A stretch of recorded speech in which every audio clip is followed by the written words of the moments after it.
What's up, traders? I don't know if you're in the crypto market today, but today is a sea of red. I hope nobody's getting hurt, but I'm sure a lot of people are.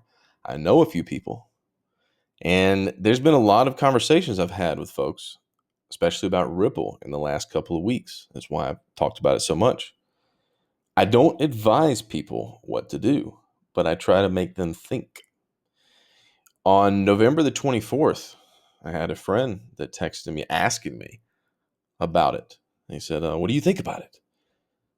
I was like, "Well, you have a run like this, maybe buy yourself a Coke.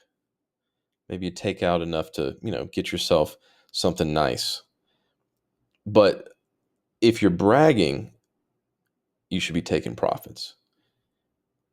But he didn't like that answer. He told me that no, this was going to be retirement. He didn't have much money.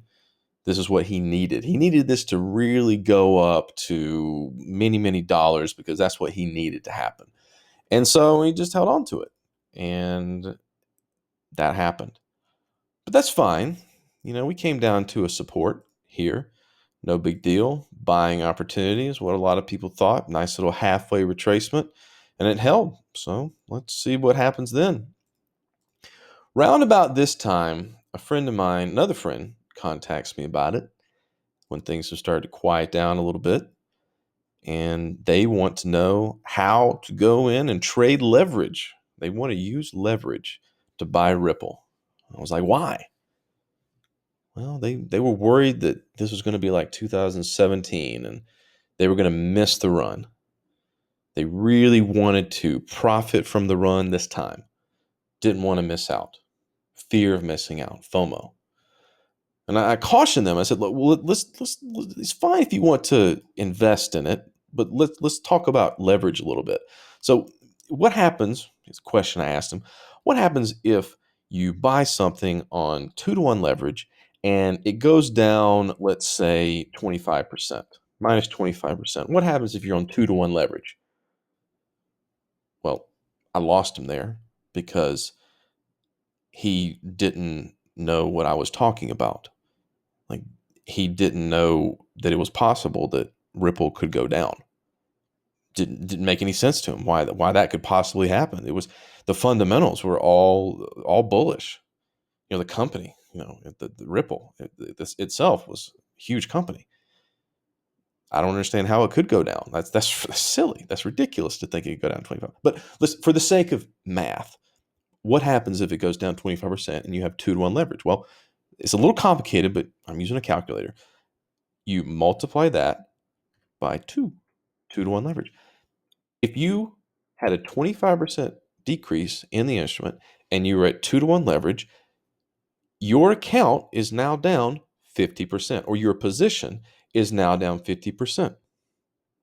What happens if you take on something that's still considered conservative in the crypto industry?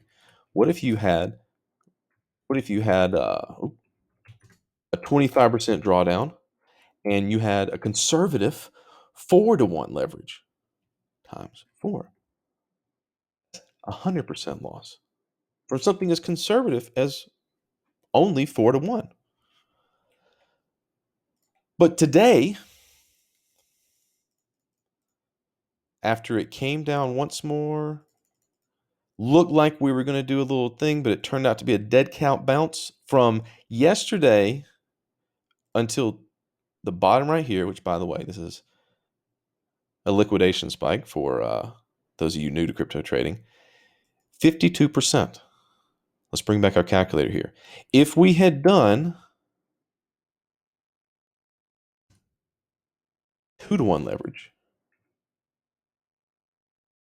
our entire position is gone.